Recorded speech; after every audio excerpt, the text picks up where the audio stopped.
China's ticking debt bomb, brought to you by Nanyang Business School. Like a ticking time bomb, China's debt problem is ready to explode at any moment. We explore the root causes of this debt bomb and the possible triggers for its explosion. Local government financing vehicles, or LGFVs, are entities set up by local governments in China to raise funds for costly infrastructure projects. The local governments have no access to public funding due to the 1994 budget law, which forbids them to tap public market funding. In order to raise debt to fund their infrastructure projects, local governments set up LGFVs.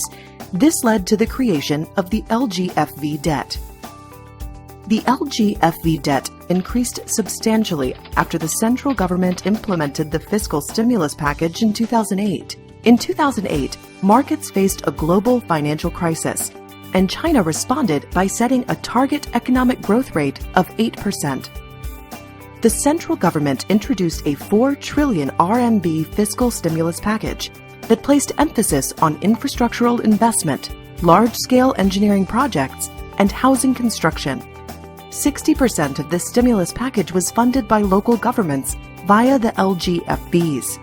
The local governments gave their assurance that they would back loans to LGFVs, and thus, the LGFV debt grew rapidly from 2008 to the present moment. In 2013, an audit by the central government revealed that LGFV debt was standing at 7 trillion RMB. In 2010, the State Council issued Article 19 to restrict commercial banks from lending to LGFVs in order to reduce the concentration risk to certain sectors on their balance sheets. Thus, LGFVs had no choice but to turn to shadow banks to obtain additional financing for their infrastructure projects. To keep risky loans off their balance sheets, commercial banks sold risky LGFV and real estate loans to shadow banks. Shadow banks then packaged these trust loans as wealth management products and sold them to small retail investors. To meet the increased demand from LGFVs, shadow banks issued more WMPs, causing the WMP debt to balloon. Moreover, many LGFVs had insufficient cash flows to repay their debt liabilities, as the returns on their investments were too low. As a result, these LGFVs had to turn to the local government for debt servicing support. The local governments relied heavily on land sales for income. These proceeds were then used to service the LGFV loans. All of these transactions are contingent on the performance of the real estate sector, which is currently in a bubble. A crash in real estate prices or a housing oversupply will reduce the sales of land use rights.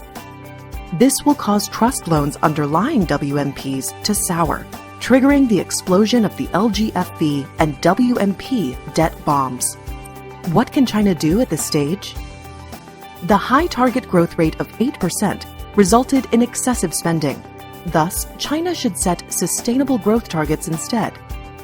The inability of local governments to issue municipal debt caused LGFVs to be formed. Hence, allowing local governments to raise debt would curb this problem. China should also diversify into other low-risk sectors instead of relying heavily on the risky real estate sector. Currently, LGFV debt stands at 7 trillion RMB, while WMP debt stands at 23.5 trillion RMB. If this situation persists, a disaster may very well be on its way. In the meantime, the debt bomb continues to tick away.